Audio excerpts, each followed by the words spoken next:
2021년 1월 10일 주일 아침 예배 자리에 오신 모든 분들 주님의 이름으로 환영합니다. 우리 기도하고 예배 시작하겠습니다. 하나님, 주님의 은혜를 감사합니다. 오늘도 거룩한 주님의 날을 허락해 주시고 또 예배 자리에 저희들을 불러주심을 감사합니다. 이 예배를 통해서 주님이 영광 받아주시고 우리 10년 가운데 하나님의 크신 사랑과 은혜가 충만한 복된 예배의 자리가 될 수 있도록 주님 은혜를 베풀어 주시옵소서. 예수님의 이름으로 간절히 기도합니다. 아멘. 이 시간에 우리 박정환 집사님 찬양 우리 같이 하나님 앞에 영광 올려드리겠습니다.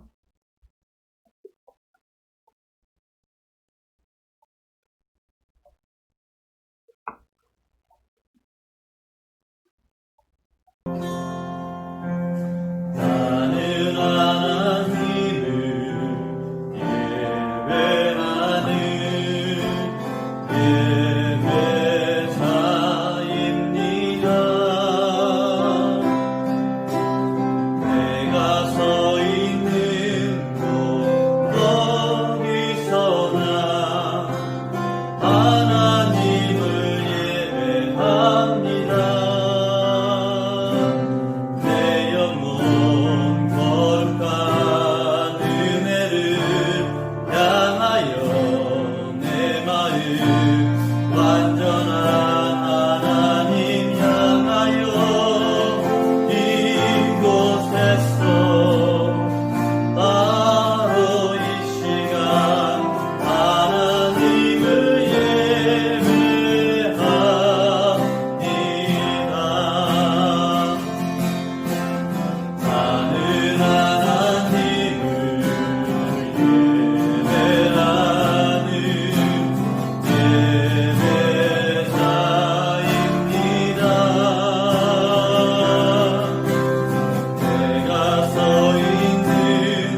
자비로운 주여, 우리 은혜롭게 찬양 드리기를 원합니다.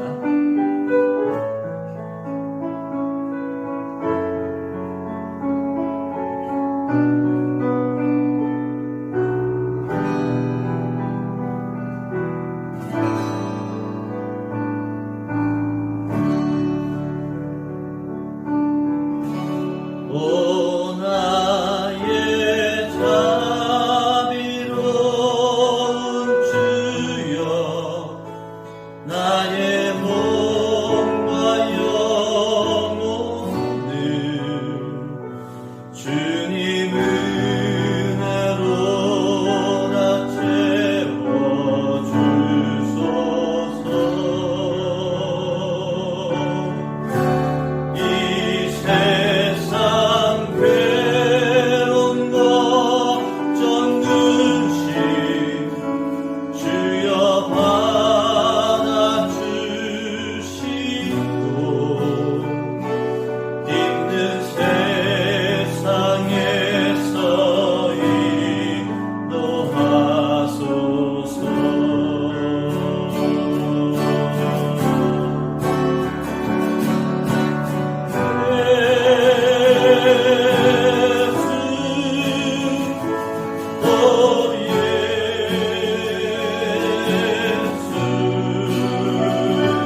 이 시간에 우리 기도하겠습니다.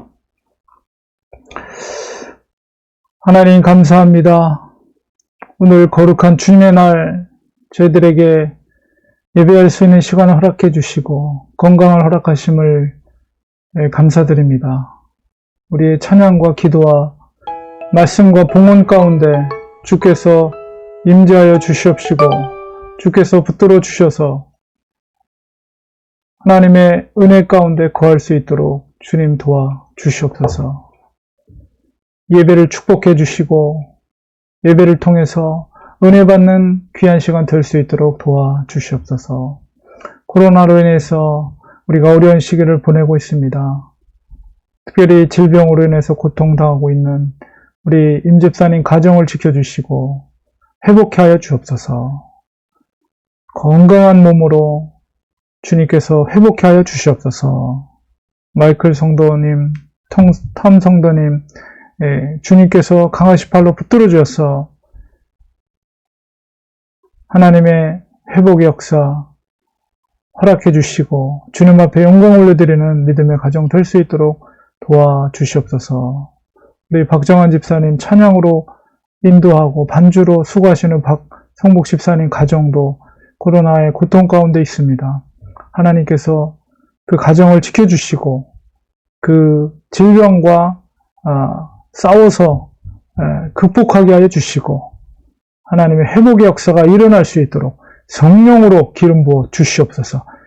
우리 박 집사님 한 분 가정 모든 식구들이 한 마음으로 이 질병을 극복할 수 있도록 하나님께서 붙들어 주시고 불과 같이 임하여 주셔서 회복의 역사가 일어나도록 주님 지켜 주시옵소서. 우리 사랑하는 성도들 정말 우리 한 마음으로 동역하여서 사랑하는 마음으로 이 어려움을 당하고 있는 가정들을 위해 기도할 때 우리 성도들의 간절한 기도를 응답해 주셔서 하나님의 도우시는 역사 가운데 하나님이 회복시켜 주셨음을 간증할 수 있는 놀라운 은혜를 베풀어 주실 줄 믿습니다.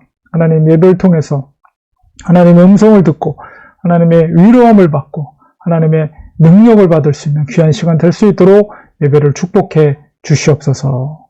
우리 선포되는 말씀과 봉헌과 모든 순서 가운데 하나님께서 함께하여 주시고 은혜 베풀어 줄 줄 믿고 우리를 구원하신 예수 그리스도 이름으로 간절히 기도리옵나이다. 아멘. 하나님의 말씀 보겠습니다.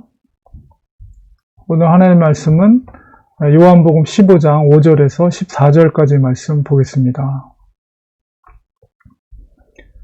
나는 포도나무요 너희는 가지라. 그가 내 안에 내가 그 안에 거하면 사람이 열매를 많이 맺나니 나를 떠나서는 너희가 아무것도 할 수 없음이라. 사람이 내 안에 거하지 아니하면 가지처럼 밖에 버려져 마르나니 사람들이 그것을 모아다가 불에 던져 사르느니라. 너희가 내 안에 거하고 내 말이 너희 안에 거하면 무엇이든지 원하는 대로 구하라. 그리하면 이루리라. 너희가 열매를 많이 맺으면 내 아버지께서 영광을 받으실 것이요 너희는 내 제자가 되리라. 아버지께서 나를 사랑하신 것 같이 나도 너희를 사랑하였으니 나의 사랑 안에 거하라. 내가 아버지의 계명을 지켜 그의 사랑 안에 거하는 것 같이 너희도 내 계명을 지키면 내 사랑 안에 거하리라. 내가 이것을 너희에게 이름은 내 기쁨이 너희 안에 있어 너희 기쁨을 충만하게 하려 함이라. 내 계명은 곧 내가 너희를 사랑한 것 같이 너희도 서로 사랑하라는 이것이니라. 사람이 친구를 위하여 자기 목숨을 버리면 이보다 더 큰 사랑이 없나니 너희는 내가 명하는 대로 행하면 곧 나의 친구라. 아멘. 이 시간에 우리 잠깐 다시 기도하고 말씀 듣는 시간 갖도록 하겠습니다. 하나님 이 시간 하나님의 말씀이 선포됩니다. 이 부족한 종을 긍휼히 여겨주시고 성령님께서 입술을 주장해 주셔서 하나님이 원하시는 생명의 말씀만이 선포될 수 있도록 부족한 종을 붙잡아 주시고 우리 사랑하는 성도들 심령 가운데 좋은 밭에 뿌려진 씨앗처럼 많은 열매 맺는 귀한 말씀 될 수 있도록 은혜 내려 주시옵소서. 예수님의 이름으로 기도합니다. 아멘. 2021년이 시작되고 벌써 두 번째 주일을 맞이하고 있습니다. 코로나로 인해서 한국이나 미국이나 이렇게 비대면 예배로 새해를 맞이하고 있습니다. 저는 여기 한국에서, 여러분은 미국에서 이렇게 함께 예배를 드리고 있습니다. 사실 이런 예배가 정상적인 것은 아니지만 이 코로나로 인해서 이 달라진 세상을 우리가 경험하고 있습니다. 비록 이런 시대일지라도 우리 2021년 새해에는 정말 풍성한 열매를 맺는 삶이 되기를 소망합니다. 오늘은 주님께서 우리에게 요구하시는 열매 맺는 제자의 삶에 대해서 나누려고 합니다.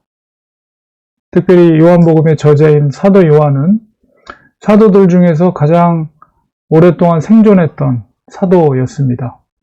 얼마나 많은 열매들을 살아있는 동안 남겼을까. 이렇게 생각해 보면 그 열매가 지금도 우리들에게 살리는 말씀으로 공급되어진다는 것을 고백할 수밖에 없습니다. 오늘은 이 요한복음을 통해서 그리스도인의 열매 맺는 비결이 무엇인가, 그것을 깨닫는 시간을 갖도록 하겠습니다. 요한복음은 다른 복음서와 성격이 다릅니다.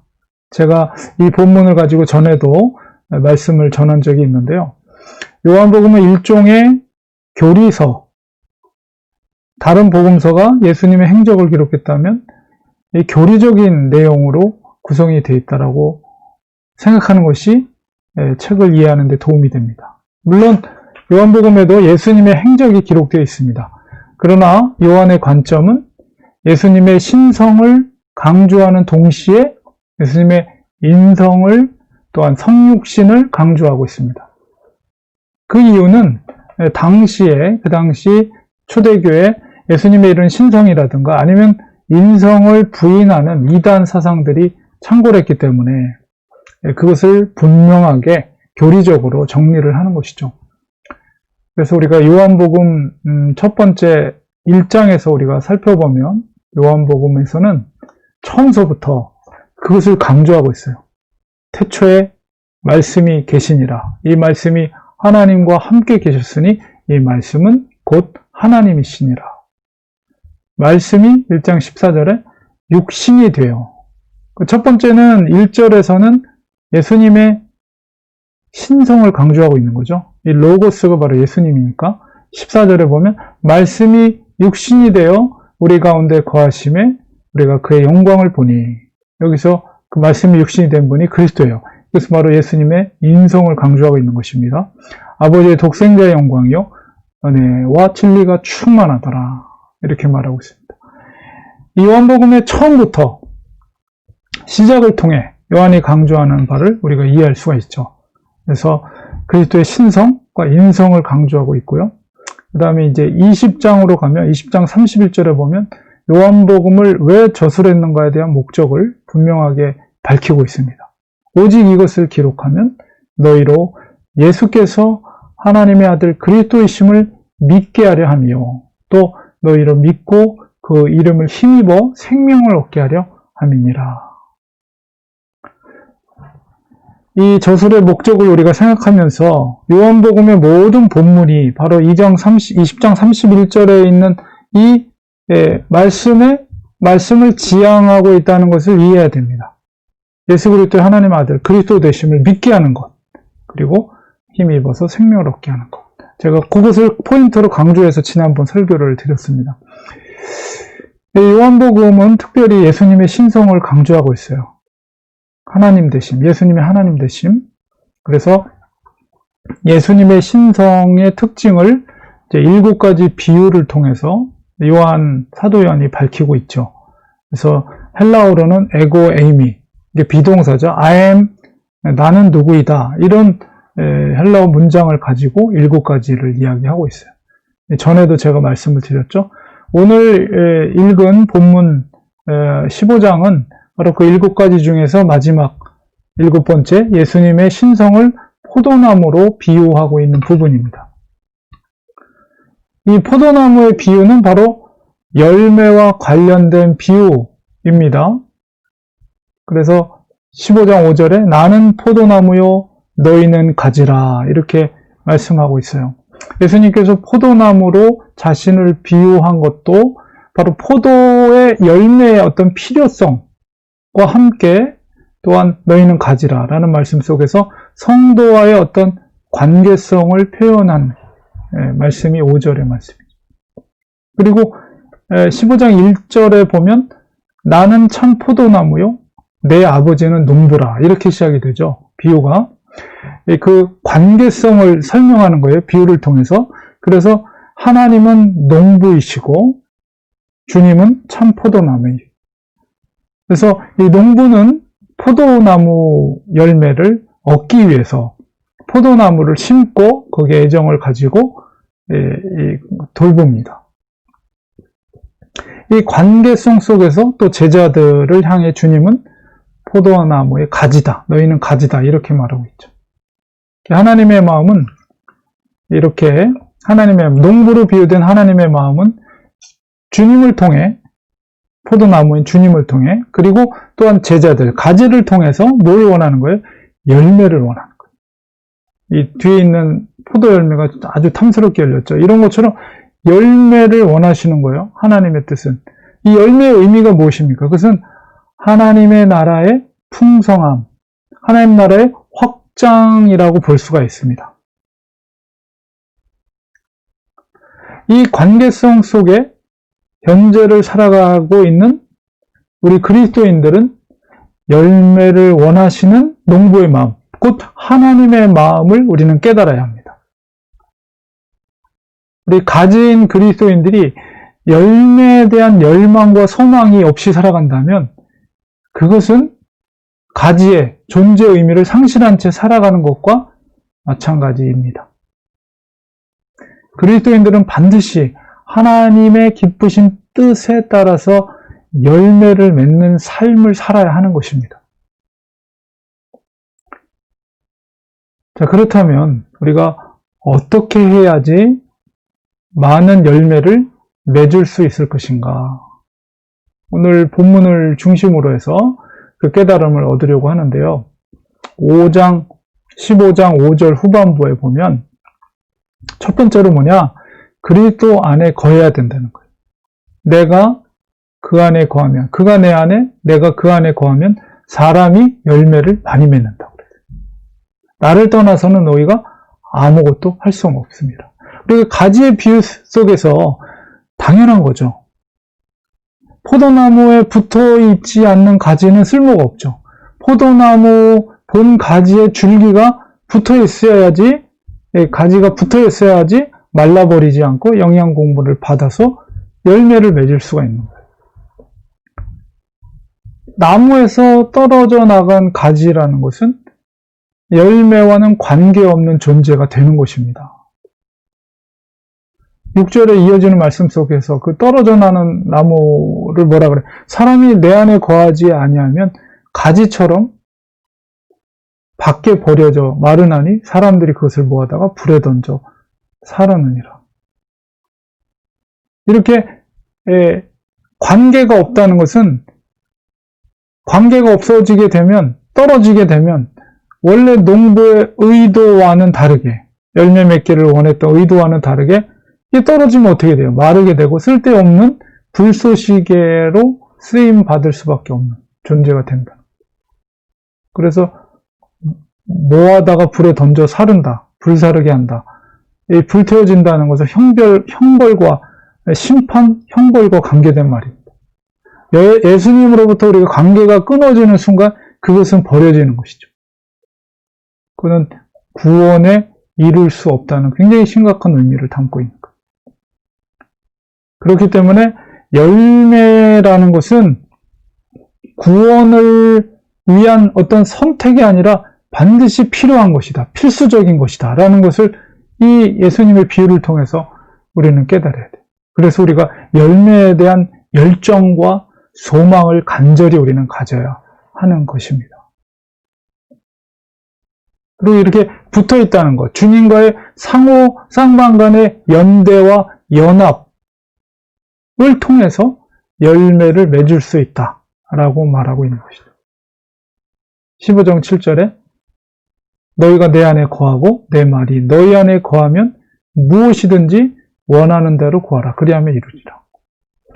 그리스도인이 주님 안에 거하고 주님의 말씀이 그리스도인의 그 삶 가운데 거하게 되면 무엇이든지 원하는 대로 이루어질 것을 예수님께서 약속하고 있는 거예요.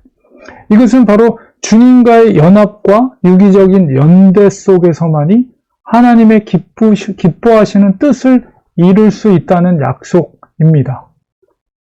그러니까 주님의 은혜 가운데 우리가 거하고 주님의 말씀이 우리의 심령 가운데 임할 때에 완전한 주님과의 합일이 이루어지게 되고 거기서 하나님의 기쁘신 뜻을 이루게 되는 것이죠. 바로 이것이 열매를 맺는 원리입니다.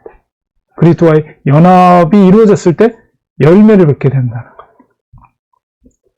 우리의 영혼이 성결하고 정말 주님의 말씀이 우리 마음에 새겨질 때 그리스도와의 충만한 연합이 이루어집니다. 그럴 때 영적으로 우리 가슴이 뜨거워지고 예수 그리스도로 인해서 눈물이 마르지 않고 주님의 사랑하는 마음이 우리 심령 가운데 충만해집니다. 바로 그런 상태, 영적인 상태가 됐을 때 바로 열매가 맺혀지는 거예요. 하나님 나라가 확장되는 거예요.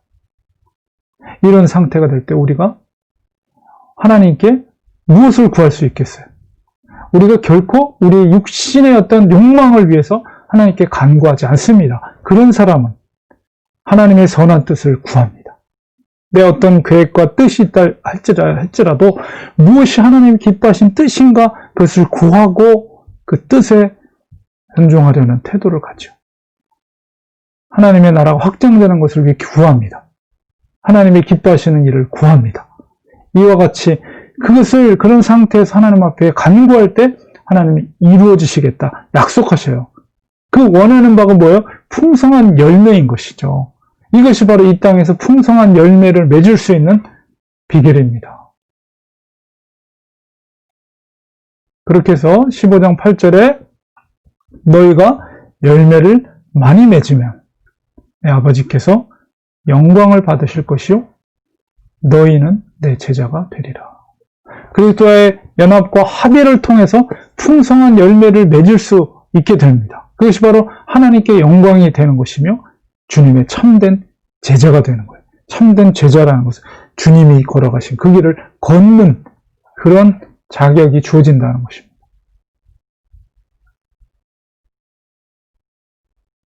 우리 열매를 맺는 풍성한 열매를 맺는 영적인 원리를 우리는 꼭 이해해야 됩니다.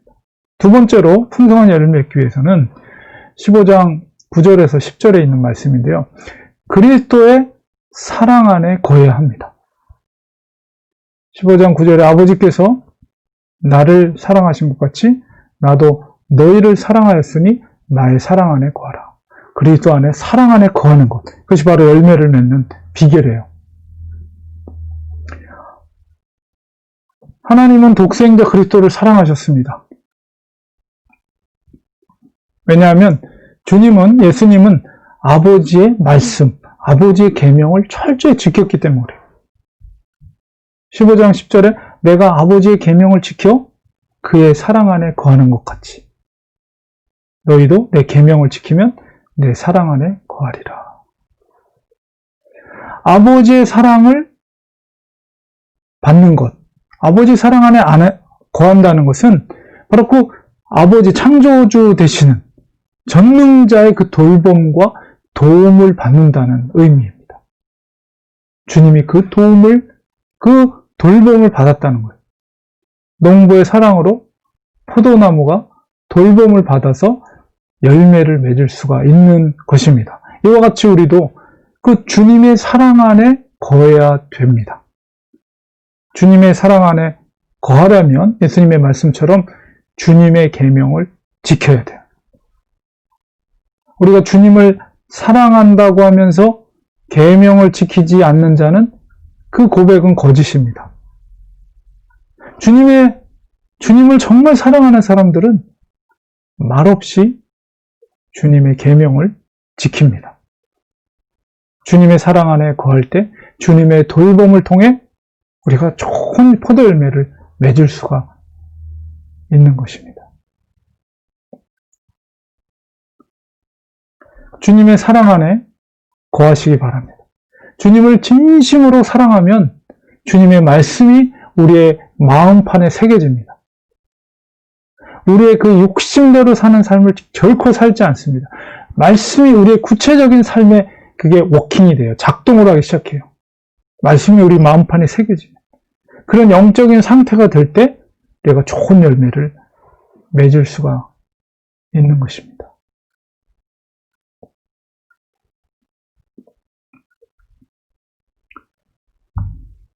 주님께서 이 말씀을 하시는 것에 대해서 15장 11절에 뭐라고 말씀하십니까? 내가 이것을 너에게 이루는 것은, 내가 이것을 너에게 말하는 것은 내 기쁨이, 아버지와의 관계 속에서의 내 기쁨이 너희 안에도 있어 너희 기쁨을 충만하게 하려 함이라. 그 이유를 말하고 있어요. 주님의 말씀이 우리 속에 있을 때, 또 그 뜻대로 살 때 주님의 기쁨이 그 성도 심령 속에 충만해집니다. 자기의 유익을 위해서 살지 않고 아버지의 뜻을 따라 살 때 먼저 아버지가 기쁘신 거죠. 여러분, 정말 부모의 말을 순종하는 자녀가 있을 때 얼마나 사랑스럽습니까? 한마디 하면 순종하고 어긋난 길을 가지 않고, 그러면 부모의 마음이 기쁜 거예요. 이렇듯이 주님께서 아버지의 뜻을 순종했을 때, 철저히 지켰을 때 아버지가 기뻐하신 거예요. 그리고 아버지의 그 기쁨을 그 순종하는 자에게, 자녀들에게 부어주십니다. 동일하게. 부모의 마음과 동일한 거예요. 그 기쁨을 맛본 사람은 세상의 즐거움에 해역되지 않습니다. 아버지께서 부어주시는 그 기쁨은 우리의 심령의 영혼의 기쁨입니다. 영원한 기쁨입니다. 세상이 결코 줄 수 없는 기쁨입니다. 고난 중에라도 눈물로 감사할 수 있는 기쁨입니다. 순교의 순간에라도 감사할 수 있는 기쁨. 그 기쁨이 충만하게 됩니다. 이 충만하다라는 헬라어가 플레로, 이게 완성하다 혹은 끝까지 채우다 이런 의미를 담고 있어요. 그러므로 기쁨의 완성, 너희 기쁨을 충만하게 한다는 것은 기쁨의 완성을 이룬다는 의미입니다. 사랑하는 성도 여러분, 기쁨의 완성을 누리시기를 축복합니다. 주님의 그 사랑 안에 거할 때에 기쁨의 완성을 이룰 수가 있습니다.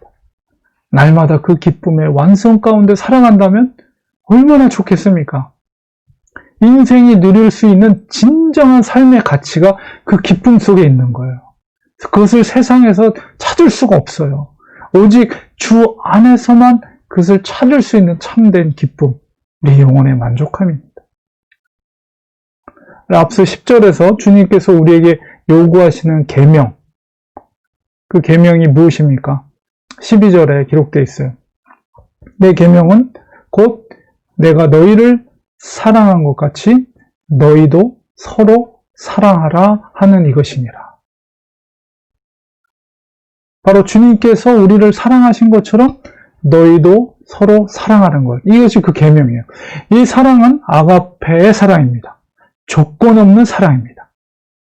하나님의 사랑을 먼저 말씀하셨죠? 내가 너희를 사랑한 거지. 하나님의 사랑이에요.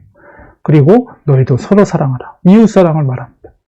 하나님의 사랑은 우리가 요한복음, 우리가 잘 알고 있는 요한복음 3장 16절에 잘 나타나 있습니다. 하나님이 세상을 이처럼 사랑하사 독생자를 주셨으니 이는 그를 믿는 자마다 멸망하지 않고 영생을 얻게 하려 하심이라. 여러분, 한번 가정을 한번 해보겠습니다. 이 지구상에 존재하는 사람이 딱 한 사람이라고 여러분 한번 가정해 보겠습니다. 과연 하나님께서는 그 한 사람을 위해서 독생자 그리스도를 이 땅에 보내셨을까요? 아니면 안 보내셨을까요? 여러분은 어떻게 생각하십니까? 우리가 성경의 원리를, 성경의 가르침을 우리가 깊이 묵상하면 하나님의 마음을 이해할 수가 있죠. 성경의 원리대로라면 그 한 사람을 구원하기 위해서 아버지께서는 독생자 예수님을 이 땅에 보내셨을 것입니다. 그것이 하나님의 사랑이에요. 만약에 그 한 사람이 바로 여러분이라면 하나님의 사랑이 어떤 사랑인지 여러분 느껴지십니까? 이것이 바로 하나님의 사랑, 아가페의 사랑입니다. 우리 한 사람을 위해서라도 하나님은 그의 사랑하는 독생자를 십자가에 달려 죽게 하시고 한 사람을 구원하셨을 것입니다.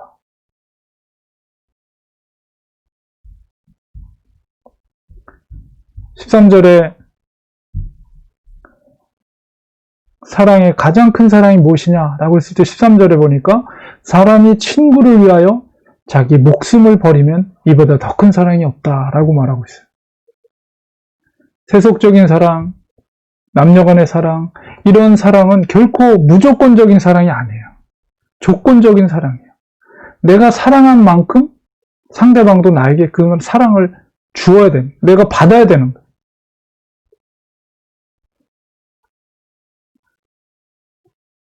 남을 사랑한다고 하지만 이 시대는 남을 위해서 희생하려고는 하지 않아요. 자기가 가지고 있는 것의 어떤 여분을 주는 것만으로도 큰 사랑으로 여깁니다. 성경은 가장 큰 사랑을 뭐라고 말하고 있습니까? 친구를 위해서, 이웃을 위해서, 자기의 목숨을 버리는 사랑이야말로 가장 큰 사랑이다 이렇게 말해요. 그것은 바로 조건 없는 사랑이며 남을 위해 희생하는 사랑입니다. 하나님께서 주님을 통해서 우리에게 친히 보여주셨어요. 그 큰 사랑이 무엇인지를.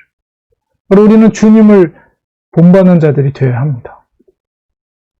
우리 주님의 기쁨이 있을 때 이렇게 대가 없는 사랑을 할 수가 있습니다. 사도 바울과 같은 희생적 사랑을 우리가 할 수가 있는 것입니다. 그리고 주님의 사도들이 걸었던 바로 그 길이 남을 위해 자기를 희생하는 사랑의 길이었습니다. 우리가 누군가를 위해 희생적인 사랑을 하고 있다면 그것보다도 큰 사랑은 없는 것입니다.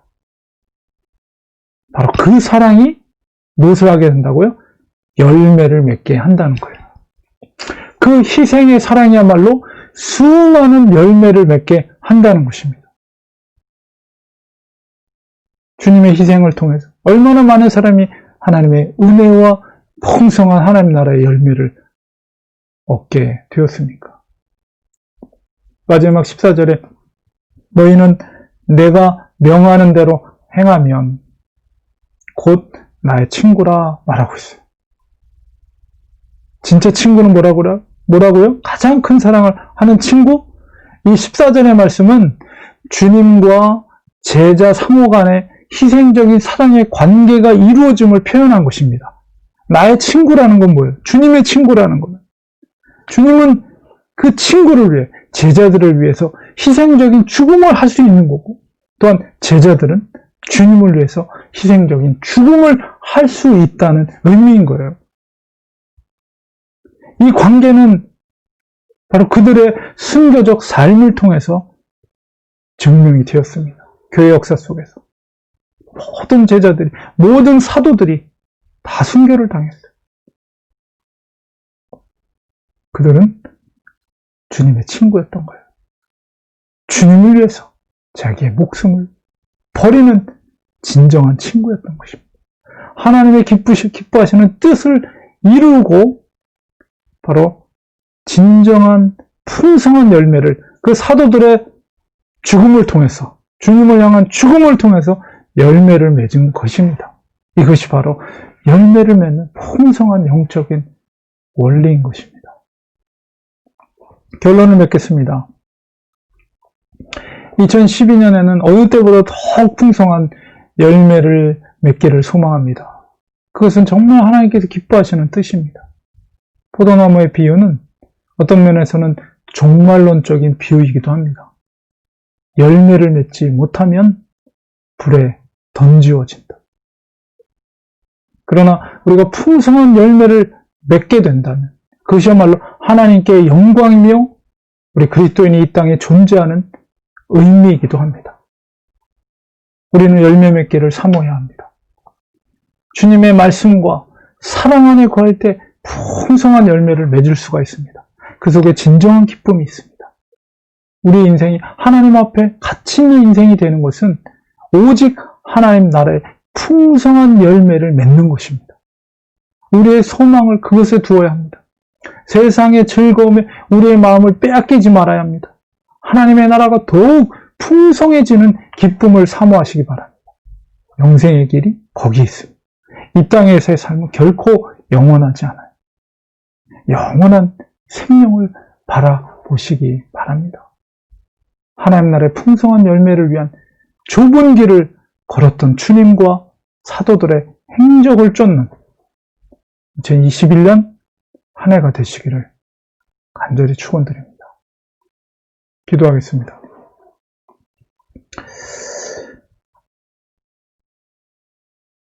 하나님 아버지, 2021년 새로운 해가 시작된 지 벌써 두째 주가 되었습니다.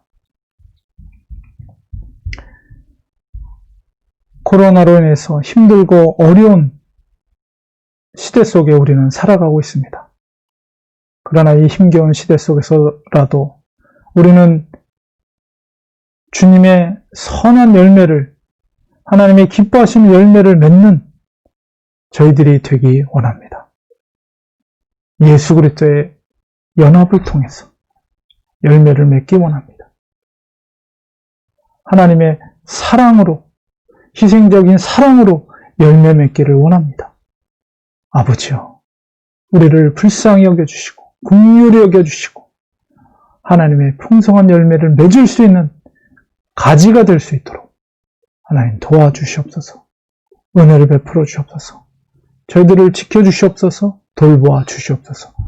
은혜를 베풀어 주시옵소서. 예수님의 이름으로 간절히 기도리옵나이다. 아멘.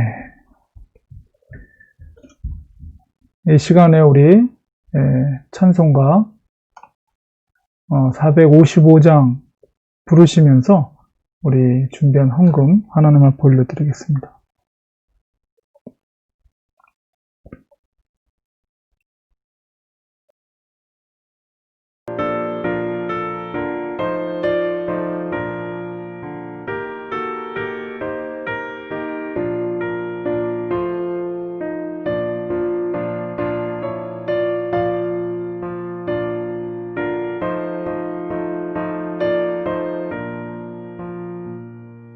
주님의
이 시간에 우리 봉헌을 위해서 같이 기도하겠습니다. 기도합니다. 하나님, 주님을 사랑하는 마음으로 정성된 마음을 담아 귀한 예물 하나님 앞에 올려드립니다. 우리의 인생도, 우리의 가족도, 우리 모든 시간도 건강도 다 하나님의 주권 가운데 있음을 고백합니다. 우리가 선한 청지기로서 이 땅에 살면서 주님 앞에 귀한 열매들, 많은 것들로 하나님 앞에 올려드리길 원합니다. 하나님, 저희들 연약하고 부족하오니 주께서 도와주셔서 이 땅에 사는 동안에 하나님의 제자로서 또 선한 청지기로서 그 사명을 잘 감당할 수 있도록 하나님 힘주시고 능력 더해 주시옵소서. 더 하나님을 우리의 구주로, 우리의 삶의 주인으로 여기며 충성되이 살아가는 저희들 되게 하여 주셔서 이 땅에서 선한 열매들 많이 한 광줄이 주님의 재판대 앞에 올려 드릴 수 있는 저희 모두가 될 수 있도록 축복하여 주시옵소서. 올려드리는 예물 주님께서 기뻐 받아 주신 줄 믿고 우리를 구원하신 예수님의 이름으로 간절히 기도리옵나이다. 아멘. 이 시간에 우리 교회 소식 전해드리겠습니다. 코로나로 힘들고 어려운 시기 가운데 여러분 기도와 말씀으로 날마다 영육 간의 강건함으로 승리하시기를 간절히 기도드리겠습니다. 여러분 힘내시기 바랍니다. 매일 아침 우리 7시 45분에 예배가 있습니다. 비록 제가 한국에 있지만 제가 예배와 기도에 제가 모든 걸 걸고 준비하도록 하겠습니다. 여러분 같이 믿음으로 말씀과 기도로 하루하루 승리하는 우리가 되기 원합니다. 월수금 또 성경 통독 11시에 있습니다. 여러분 같이 이 시간에도 많은 참여를 바랍니다. 꼭 그 시간 아니더라도 여러분이 오다 가다 운전하면서 한번 그 올려진 영상은 어느 시간이라도 계속 들을 수가 있습니다. 여러분이 편한 시간에 말씀 통독도 같이 이렇게 들으시면 좋을 것 같습니다. 몸이 연약한 성도님들 위해서 기도해 주시기 바랍니다. 우리 임길래 집사님 가정과 또 마이클 성도님, 탐 성도님을 위해서 계속해서 기도해 주시고 또 아들 데이빗 집사님 가정을 위해서 기도해 주시면 고맙겠습니다. 그리고 제가 앞서 기도 드렸던 것처럼 우리 박정환 집사님, 박성복 집사님 가정도 코로나로 지금 힘겨운 싸움을 하고 있습니다. 여러분 위해서 기도해 주시고 이렇게 억지로 밥맛이 없어도 많이 먹고 힘내서 그 질병으로부터 회복할 수 있도록 노력한다는 말씀을 들었습니다. 그래서 우리 박 집사님 가정이 빨리 회복될 수 있도록 여러분은 기도해 주시면 고맙겠습니다. 지난주 의자 집사님 한국 방문하시고 이제 미국으로 다시 귀국하셨습니다. 또 이렇게 기쁘게 만나게 해주셔서 건강하게 또 만나게 해주셔서 하나님 앞에 감사드리고 또 뵐 날이 있을 거라고 봅니다. 우리 기쁨으로 환영하고 감사합니다. 목사님 동정 지난주에 광고한다로 제가 1월 6일부터 2월 3일까지 한국을 방문 중에 있습니다. 그러나 제가 아침 예배, 성경 통독, 주일 예배는 제가 제일 우선순위, 저의 생활에 있어 제일 우선순위로 생각하고 비록 한국에 있지만은 모든 걸 거기에 맞춰서 제가 시간을 쓰고 있습니다. 특별히 제가 이제 2주 격리를 하고 있는데요. 한국 날씨가 굉장히 춥더라고요. 제가 온 날 영하 15도였는데 지금도 여전히 영하 12도 조금 낮긴 하지만은 저도 이제 오랜만에 미국에서 생활하다가 와가지고 한국 추위가 굉장히 춥다는 것을 느끼고 있습니다. 이제 자가격리하는 동안에 저 개인적으로 영적인 경건의 시간을 갖고 있습니다. 말씀 보고 또 기도하고 또 찬송하고 하면서 이곳에서 하나님과의 깊은 교제의 시간을 보내고 있습니다. 그래서 여러분 위해서 늘 기도하고 있으니까 여러분 힘내시고 또 저를 위해서도 계속 기도해 주시면 고맙겠습니다. 이 시간에 우리 축도로 예배 마치도록 하겠습니다. 이제는 예수 그리스도의 은혜와 하나님 아버지의 크신 사랑하심과 성령님의 감화 감동 교통으로 충만하신 역사가 하나님 앞에 선한 열매, 아름다운 열매, 기쁨의 열매 맺기로 사모하는 우리 사랑하는 성도들 가정 위에 또 자녀들 위해 특별히 코로나로 인해서 어렵고 힘든 시간 속에 있는 우리 박정환 집사님 가정과 또 임 집사님 가정 위에 지금부터 영원까지 함께 계실지어다. 아멘. 예배를 마쳤습니다. 우리 성도님들, 특별히 몸이 연약한 성도님들을 위해서 우리 계속해서 중보해 주시고 기도해 주시고 내 가족, 우리 우리가 평생이 아니라 영원히 우리 믿음의 길 가운데 주님과 함께 영원히 살게 될 영적인 가족이다. 이렇게 생각하면 우리 가족들보다 더 친근한 동역자들이고 귀한 가족들이기 때문에 항상 사랑하는 마음을 가지고 기도해 주시면 고맙겠습니다. 저도 이곳에서 우리 성도님들을 위해서 항상 기도하도록 하겠습니다. 우리 오후 시간에도 가족들과 함께 복된 시간, 기쁜 시간 되시기를 간절히 축원드립니다. 고맙습니다. 감사합니다.